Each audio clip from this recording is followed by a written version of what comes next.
Assalamualaikum warahmatullahi wabarakatuh. Jumpa kembali dengan saya Rudi di channel Ngulik. Pada kesempatan kali ini saya akan kembali lagi dengan membawakan cerita misteri yang semoga saja bisa menghibur kalian semua. Dan seperti biasa, yuk daripada kita lama-lama langsung saja kita masuk dalam ceritanya. Kisah ini dialami oleh tetangga saya yang tinggal berjarak 6 rumah dari rumah saya. Saya mengenal secara pribadi dengan Lekdar dan Mbak Sri. Maaf, nama-nama tersebut bukanlah nama sebenarnya ya. Sudah selayaknya saya merahasiakannya demi menjaga kebaikan nama keluarga tetangga saya ini. Lekdar dan Mbak Sri adalah seorang pasutri. Mereka tinggal satu dukuh denganku. Sebagai informasi, desa tempat di mana saya tinggal ini sekalipun dilewati oleh jalan raya utama Pantura, namun sisi-sisi desa kami masih dikelilingi oleh hutan belantara yang benar-benar lebat waktu itu. Jauh sebelum pembangunan modern seperti sekarang ini, termasuk jalan tol yang dibangun di wilayah saya yaitu di daerah Pantura. Dan di belakang desa saya, tepatnya belakang rumah saya ini, ada sebuah tanah lapang atau lapangan sepak bola kampung yang juga kebetulan ada di sisi pinggiran hutan. Dan di salah satu sisi pojok lapangan persis ada tanah pekuburan warga yang juga letaknya tepat di pinggir hutan. Kuburan Poncol namanya. Kisah ini terjadi dulu saat saya masih sekolah tingkat SMA. Kira-kira 22 tahun yang lalu. Ketika itu saya baru pulang sekolah. Saya mendapati ada banyak warga berkerumun di belakang rumah saya. Lapangan dekat tanah pekuburan warga. Karena penasaran dengan apa yang terjadi, saya tidak langsung masuk dalam rumah, melainkan ikut berkerumun dengan banyak warga di sana. Mencoba mencari tahu ada apa gerangan, dengan banyak bertanya-tanya sama para tetangga. Dari keseluruhan warga yang ada di sana, hampir semua mata tertuju pada tanah pekuburan di sisi hutan itu. Semakin penasaran kan saya waktu itu? Ada apa ya kira-kira? Tanyaku dalam hati. Kenapa dari setiap warga di sana tampak raut muka ketakutan dan kecemasan yang begitu lekat? Sekalipun hari sudah sore menjelang malam, warga masih tak beranjak dari tempat bermula mereka berkerumun.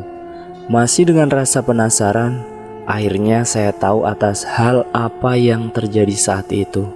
Untuk sedikit menceritakan awal mula kejadian, saya akan putar balik ceritanya sedikit. Jadi tetangga saya ini, Lekdar dan Mbak Sri, terlibat dalam pertengkaran suami istri. Saking emosinya, Lekdar sampai juga menggunakan tangannya atau main tangan terhadap Mbak Sri yang adalah istrinya itu.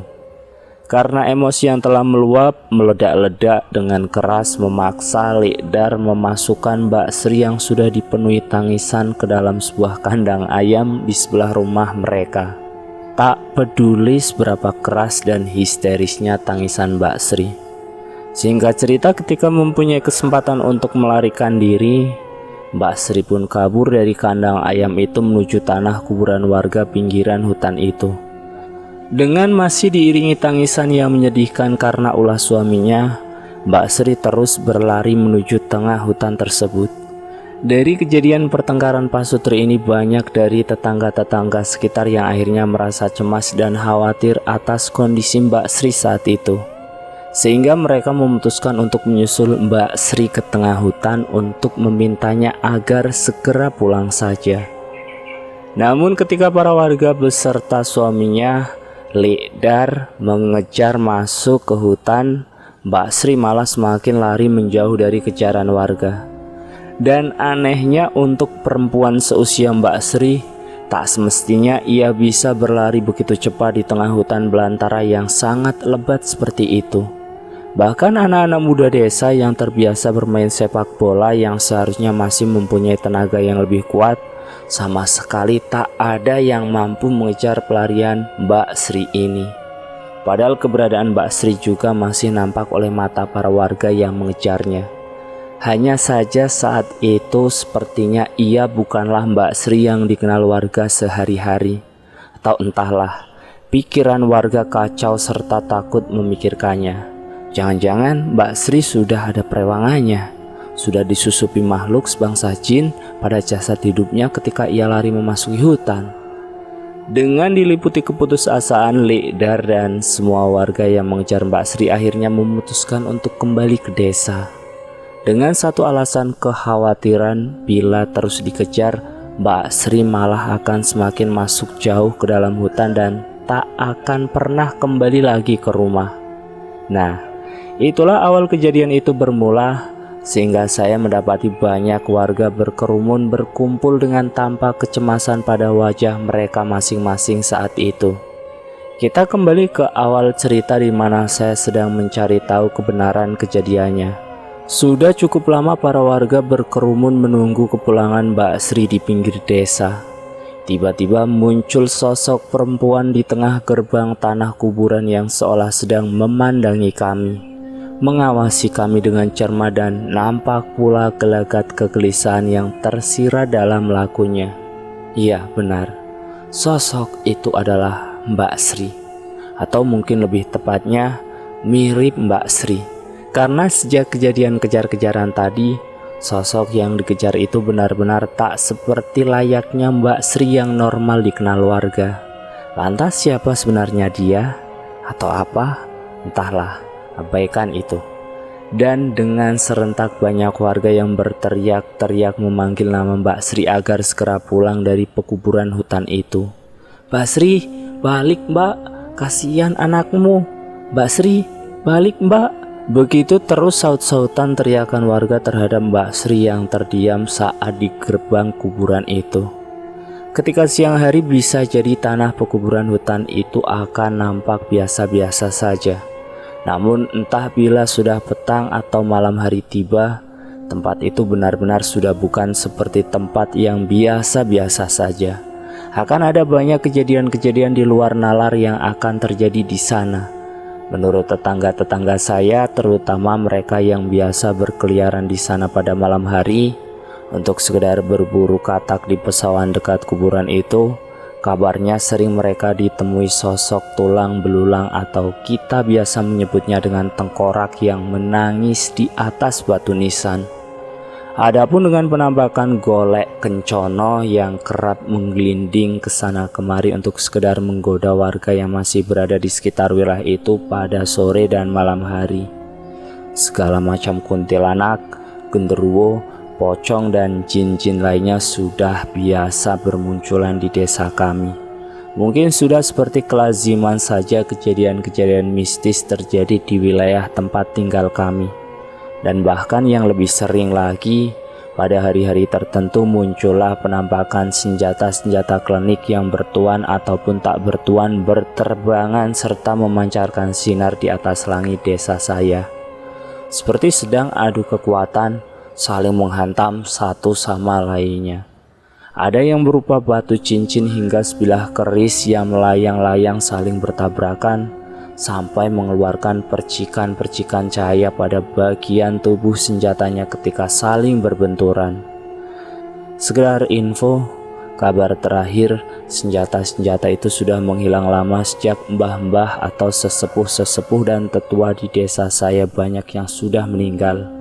Banyak dari cerita gaman atau senjata-senjata itu sudah pergi untuk mencari tuan-tuan yang baru setelah ditinggal mati oleh pemilik utamanya. Dari berbagai macam kejadian itulah, ribuan kecemasan warga akan posisi dan kondisi Mbak Sri ini terjadi. Singkat cerita, saat hari sudah petang, namun tak ada tanda-tanda sama sekali Mbak Sri akan pulang. Nyatanya ketika warga mendekatinya, ia akan lebih memilih memasuki hutan kembali dan menghilang. Waktu sudah hampir tengah malam. Para warga yang tadinya ramai berkumpul di pinggiran kuburan itu satu persatu memilih pulang kembali ke rumah masing-masing. Adapun yang tersisa hanya sedikit, berharap Mbak Sri ini akan pulang. Begitupun Lekdar serta anak-anaknya yang tergolong masih kecil. Malam berlalu dan datanglah pagi. Saya berkegiatan selayaknya seorang siswa. Tidur, bangun, berangkat sekolah dan pulang kembali. Hingga hari sudah beranjak sore, saya pun telah sampai di rumah. Saya sempatkan mencari kabar perihal kejadian kemarin. Dan hasilnya, yaps, banyak warga yang masih berkumpul kembali di tempat kemarin mereka berkumpul. Dan masih tak mendapati perkembangan apapun. Bukan hanya warga asli desa saya saja, melainkan sudah ada banyak warga-warga dari desa sebelah yang juga penasaran akan kejadian yang sedang terjadi ini. Nampaknya kabar tentang tragedi ini sudah menyebar luas hingga ke penjuru desa-desa tetangga. Sudah seperti keramaian pasar malam saja di tempat itu. Sebegitu ramainya dengan bisik-bisik warga yang penasaran dan masih dengan raut kecemasan dan ketakutan di wajah-wajah mereka. Keadaan tak mendapati perubahan sama sekali. Masih seperti kemarin, warga mendekat, Mbak Sri kembali lari masuk ke dalam hutan lagi. Dan bila mana warga kembali pulang ke desa, sosok Mbak Sri ini akan kembali muncul di depan pintu gerbang pekuburan hutan itu lagi. Begitu seterusnya. Hanya saja bedanya dari kemarin, sosok Mbak Sri ini sudah lebih tidak bisa dinalar lagi. Saat warga mengejarnya, Mbak Sri bisa bertingkah layaknya binatang monyet yang bisa dengan mudah memanjat pohon jati yang besar-besar tanpa kesulitan serta melompat dari pohon ke pohon lainnya. Semakin takutlah sudah para warga yang terlibat pengejaran sosok Mbak Sri ini. Bagaimana tidak? Sosok yang mereka kejar sudah benar-benar berbeda dari yang biasa mereka kenal. Sudah seperti makhluk lain saja. Apakah itu sosok Mbak Sri? Ataukah jin jahat yang sengaja menyerupainya? Dan bila mana itu benar adalah Mbak Sri, bahkan sepandai-pandainya orang naik pohon, melompat antara pohon satu ke pohon lainnya, tak mungkin bisa semudah dan selincah itu. Apalagi ia hanya seorang ibu rumah tangga biasa. Semakin kalut saja kecemasan para warga pada akhirnya. Hari sudah melewati waktu maghrib, tapi warga bukan malah memilih pulang, melainkan lebih banyak lagi yang berdatangan untuk ikut membantu mencari Mbak Sri. Warga dari desa sebelah sampai desa-desa yang jauh, antara penasaran dan tergerak untuk ikut membantu menyelesaikan kejadian itu. Sampai pagi pun datang kembali. Hari ketiga, hari keempat, kelima, sampai hari ke-10, keadaan masih tetap sama. Bahkan kejadian-kejadian aneh dari sosok Mbak Sri ini lebih kerap mengisi keseluruhan kejadiannya. Semakin aneh, tak bisa dinalar, cemas, tegang, bercampur jadi satu. Itulah yang dirasakan banyak warga di sana. Segala macam cara sudah banyak dilakukan. Dari kelompok-kelompok pengamanan sipil sampai kepolisian pun benar-benar tak bisa melakukan apa-apa. Sepertinya sudah saling pasrah, namun juga tetap tidak beranjak dan terus berkumpul di pinggiran desa saja. Banyak pertolongan dari warga-warga desa lain, dari memanggil orang pintar atau dukun sampai kiai atau ulama didatangkan ke sana. Kiai dari kota Pekalongan sampai kota Semarang juga sudah ada yang didatangkan di tempat kejadian, berharap keajaiban datang sehingga Mbak Sri bisa pulang. Rupa-rupanya kejadian ini sudah benar-benar menyebar luas sampai berbagai wilayah. Saya sendiri entah sudah tak bisa berpikir ini adalah suatu hal yang lazim. Sekalipun juga kerap berjumpa hal-hal mistis di desa saya sendiri. Ini sudah di nalar batas pemikiran manusia pada umumnya. Ini sudah di luar batas pemikiran banyak orang yang ada di tempat kejadian. Setelah berapa lama, di hari ke-10 akhirnya ada sedikit titik cerah. Ada satu kiai yang akhirnya bisa berkomunikasi dengan Mbak Sri, yang juga masih terus berlaku hal yang sama. Dikejar, lari masuk hutan, dan ketika warga kembali ke desa, ia muncul kembali di gerbang kuburan. Sang kiai berkata sosok Mbak Sri ini muncul di kuburan itu hanya sedang berusaha mengincar anak-anaknya untuk ia bawa pergi bersamanya. Karena itulah ia kerap kali muncul seperti sedang mengintai warga desa dengan pandangan seperti layaknya harimau yang hendak menyergap mangsanya. Terang saja seketika banyak di antara warga langsung menolak permintaan itu, mengingat sosok Mbak Sri ini sudah tidak seperti layaknya Mbak Sri yang seperti pada umumnya.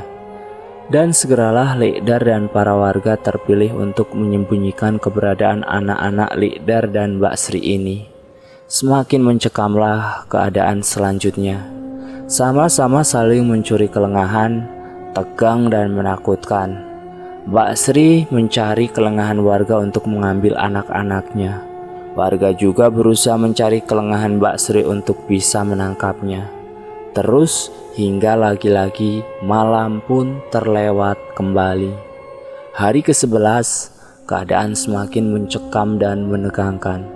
Bagaimana tidak, sosok Mbak Sri yang menampakkan diri sebelumnya kali ini muncul dengan wujud yang sangat berbeda dari yang sudah-sudah. Wajah yang nampak kemarin-kemarin kini berubah menjadi seperti perpaduan antara manusia dan siluman. Separuh dari wajah Mbak Sri kini nampak lebih menyeramkan. Berwarna merah, sesekali menyeringai aneh dan menakutkan warga yang masih di sana. Dengan gerakan-gerakannya yang juga semakin liar dan aneh pula, semakin membuat ketegangan dan ketakutan para warga menjadi berlipat ganda. Walhasil, warga yang terlibat sudah tak ada lagi yang berani merangsek mengejar Mbak Sri masuk ke wilayah kuburan hutan itu. Mereka lebih memilih untuk tetap berada di sisi desa saja. Dikhawatirkan bila memaksa mendekat malah akan menambah korban warga yang lain. Hanya menunggu dan terus menunggu sembari tetap waspada. Sekali lagi saya kabarkan bahwa tak ada pengurangan warga dari hari ke hari. Yang ada malah semakin bertambah warga-warga desa lain yang berdatangan yang mungkin penasaran akan kisah yang terjadi di desa saya ini. Namun lagi-lagi mereka hanya bisa menonton sambil saling berbicara, kasakusuk, menerka-nerka tanpa alasan pasti perihal kejadian ini. Dan tetap tak ada yang bisa dilakukan atau tak ada yang berani mengambil langkah apapun sama sekali. Hari ke-13 masih tetap dengan keadaan yang mencekam. Tiba-tiba hari itu sosok Mbak Sri sudah tidak muncul lagi. Tidak menampakkan keberadaannya lagi. Seperti tiba-tiba hilang di telan bumi. Dan kebingungan warga sudah pasti lebih bertambah kuat. Di mana Mbak Sri? Di mana Mbak Sri? Kemana dia? Sebelum akhirnya pasrah, warga pun bersepakat untuk sekali lagi memberanikan diri terakhir kalinya untuk mencari Mbak Sri dengan masuk ke dalam pekuburan hingga jauh ke dalam hutan. Dengan penuh kecemasan, ketegangan, dan ketakutan, warga berduyun-duyun merangsek masuk ke dalam hutan. Sampai ke sisi-sisi yang benar-benar tampak angker dan menyeramkan, sekalipun waktu itu masih siang hari. Warga menyebar ke segala penjuru hutan, namun tak ada satupun yang berhasil menemukan tanda-tanda keberadaan sosok Mbak Sri di dalam sana. Dan akhirnya waktu sudah menampakkan tuanya. Warga yang terlibat pencarian memilih segera kembali ke desa. Mereka takut bila petang menjelang akan ada serangan-serangan tak terduga. Entah dari makhluk-makhluk penunggu atau dari hewan-hewan buas yang tinggal di hutan itu. Dan akhirnya kembalilah mereka ke desa dengan hampa dari tanda-tanda yang melegakan sama sekali. Sudahi saja, mungkin sudah tak ada kesempatan lagi. Mbak Sri sudah hilang. Dengan berbagai cerita kesedihan yang kuat merebak, satu-satunya yang akhirnya bisa diterima keseluruhan. Dengan berbagai cerita kesedihan yang kuat merebak, satu-satunya yang akhirnya bisa diterima seluruh keluarga dan warga hanyalah pasrah dan ikhlas. Seketika saja menjadi sunyi di tempat itu. Banyak warga yang akhirnya memilih pulang karena hari sudah menjelang petang. Dan sepertinya memang benar-benar sudah tak ada harapan lagi. Menyisakan sedikit saja orang-orang yang masih bertahan di sana. Itu pun hanya beberapa dari keluarga dan warga asli atau tetangga dari Likdar saja. Masih di hari itu, 1-2 warga desa dikejutkan dengan kehadiran sesosok perempuan dengan pakaian seperti layaknya pakaian warga di desa saya saat itu. Perempuan itu berjalan memasuki desa, baru saja turun dari kendaraan umum sambil menenteng bungkusan plastik kresek berisi beberapa buah-buahan.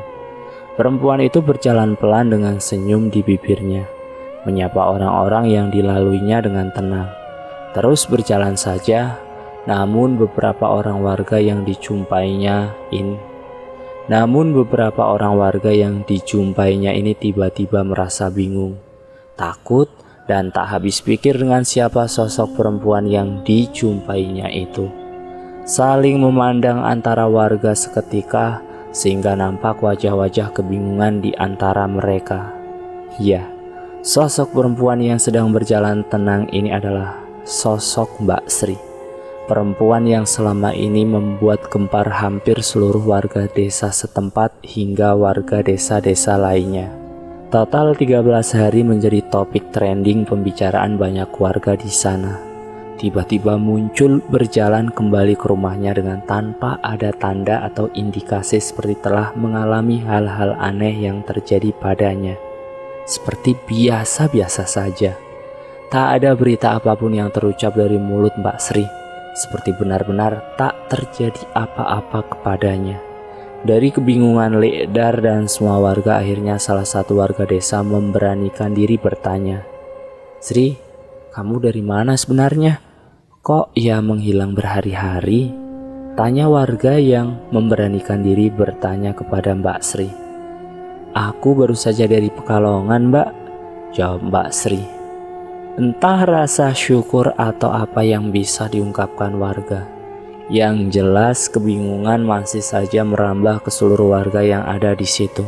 Pada kenyataannya sepertinya Mbak Sri sendiri seperti benar-benar tak mengerti akan keributan yang beberapa hari itu terjadi. Ia seperti tak mengalami apapun kejadian aneh tersebut. Ia bahkan seperti tak pernah pergi dalam waktu yang begitu lama. Jadi siapapun sebenarnya sosok yang selama ini menghantui warga di tanah? Siapa sebenarnya sosok yang selama ini menghantui warga di tanah pekuburan hutan itu? Semakin membingungkan saja. Dan benar-benar tak ada jawaban serta penjelasan yang pasti sampai detik ini. Melainkan desas-desus yang mengatakan bahwa sosok Mbak Sri ini memang benar kabur dari rumah pada saat awal kejadian itu. Namun ketika ia memasuki hutan pekuburan, rupanya ia juga telah diculik dan dibawa oleh makhluk penghuni wilayah hutan itu, yang juga bersinggungan erat dengan para jin yang menguasai wilayah pantai Ngebum di daerah Pekalongan. Yang katanya di wilayah itu jugalah ada banyak para korban-korban keusilan dan kejahatan-kejahatan jin penguasa alas roban, termasuk dari kejahatan jin-jin lampor yang kerap kali membuang korban-korban penculikannya, ataupun pelaku-pelaku pesugihan di wilayah alas roban ini yang akhirnya berakhir dengan tipu daya sang jin penguasa alas roban menghilang. Ketika dicari keberadaannya acap kali bisa ditemukan di wilayah pantai Ngebum di kota Pekalongan. Hanya saja bila memang beruntung, si korban kemungkinan bisa kembali. Namun bila tidak, dia akan selamanya tinggal di dunia para jin ini sampai kelak kiamat datang. Hingga si penulis menulis kisah ini, sepertinya Mbak Sri memang tak benar-benar mengerti kebenaran yang terjadi.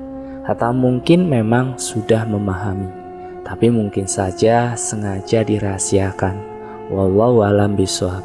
Hanya Tuhan yang tahu sebenar-benarnya kebenaran. Dan selesai. Terima kasih sudah menonton video ini. Menilik dari beberapa kejadian yang sudah di cerita sebelumnya, ternyata ada beberapa orang yang mungkin sewilayah atau sekarisidenan dengan saya yang mengetahui cerita-cerita ini. Mohon untuk tidak berkomentar menyebut nama-nama yang sebenarnya.